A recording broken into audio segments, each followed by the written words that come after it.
আপনারা জানেন গত পরশুদিন পবিত্রকরের বাড়িতে একটা মিটিংয়ের নামে সেখানে অস্ত্রশস্ত্র নিয়ে আমাদের কিছু নিরীহ যুবককে তারা রক্তাক্ত করেছে। তাছাড়া দুজন সাংবাদিককে সেদিন তারা মেরেছে। তাছাড়া আমাদের যে এএমসির গাড়ি ছিল গাড়ি ভেঙেছে।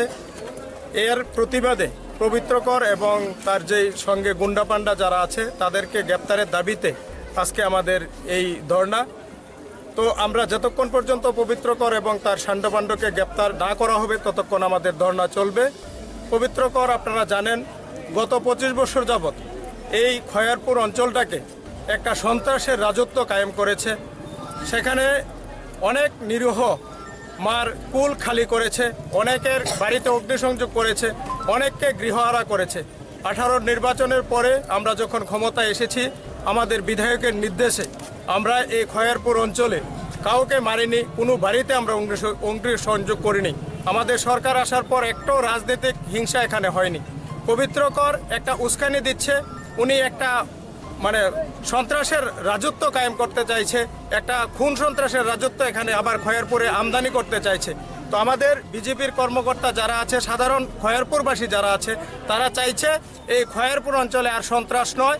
এই খয়ারপুর অঞ্চলে আমাদের বিজেপির নেতৃত্বে এবং আমাদের জনপ্রিয় বিধায়ক রতন চক্রবর্তীর নেতৃত্বে যেইভাবে এগিয়ে চলছে তাতে ভয়ভীত হয়ে আগামী দিন কিভাবে ভোট চাইবে পবিত্রকর সেটাকে ব্যাঘাত ঘটানোর জন্য পরিকল্পিতভাবে একটা সন্ত্রাসের রাজত্ব সেখানে আমদানি করতে চাইছে। তো আমরা যারা কর্মকর্তা আছে, যারা সাধারণ সমর্থক আছে, আমরা সেটা হতে দেব না। আমরা চাইছি এই দুষ্কৃতিকারীদের অবিলম্বে গ্রেপ্তার করতে হবে। তাদের বিরুদ্ধে কোনো মামলা করা হয়েছে? হ্যাঁ, আমরা মামলা করেছি, তাদের নাম দিয়ে আমরা মামলা করেছি। কয়জনের বিরুদ্ধে? পবিত্রকরের নেতৃত্বে আমরা মামলাটা করেছি। 18 জন সেই মামলাতে টোটাল ইনভলভ আছে, আরও কিছু ঢুকবে, সেটির নাম আমরা কালেকশন করতে পারিনি। তাদের একটা অভিযোগ, তারা বলছে যে আপনারা নাকি ওই দিন অতর্কিতভাবে হামলা করেছেন, সে বিষয়টা নিয়ে আপনি যদি তাদের যে সিপিএম ত্রিপুরা, যে পশ্চিম ত্রিপুরা জেলা যে পেজটা আছে তাদের, সেটা যদি দেখেন তাহলে আপনি বুঝে যাবেন কে হামলা করেছে। আমরা পবিত্রকরের বাড়ির উল্টা দিকে যে বাড়িটা আছে বাবুল দেব, ওনার বাড়িতে দেখবেন, ওনার বাড়িতে ওনার স্ত্রী, ওনার একটা ছোট্ট মেয়ে ক্লাস 10-এ পড়ে, সেই মেয়েটাকে আক্রমণ করার জন্য তারা কিভাবে উদ্যত হয়েছিল সেখানে লাঠিসাটা নিয়ে। আপনারা যদি তাদের এই ফুটেজগুলি দেখেন তখনই বুঝতে পারবেন কে আগে আক্রমণ করেছে।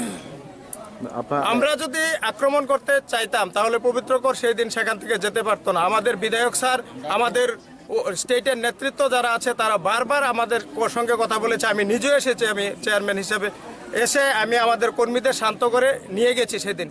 যদি আমরা ছেড়ে দিতাম তাহলে সেখানে অনেক কিছু হতে পারত, কিন্তু আমাদের বিধায়কের নির্দেশে এবং আমাদের যারা উপরের যারা নেতৃবৃন্দ আছে তাদের নির্দেশে সেখান থেকে আমাদের ছেলেদের সেদিন আমরা সরিয়ে নিয়ে গেছি। যদি না ছেড়ে দিতাম তাহলে অনেক কিছু হয়ে যেত এই জায়গা।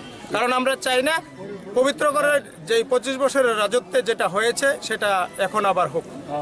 পথবরোধ কতক্ষণ পর্যন্ত চলবে এবং যতক্ষণ পর্যন্ত প্রশাসন আমাদেরকে আশ্বস্ত না করবে যে তাদের গ্রেপ্তার হবে ততক্ষণ পর্যন্ত পথ অবরোধ চলবে। শুধু এই জায়গা না, আরো 3টা জায়গাতে চলছে। এই জায়গা লয়ে টোটাল 4টা জায়গাতে চলছে। কোন কোন জায়গাতে চলছে? এটা কাশীপুরে চলছে একটা, বণিক্যচমনিতে চলছে একটা, আর একটা চলছে রাজধরনগরের দিকে।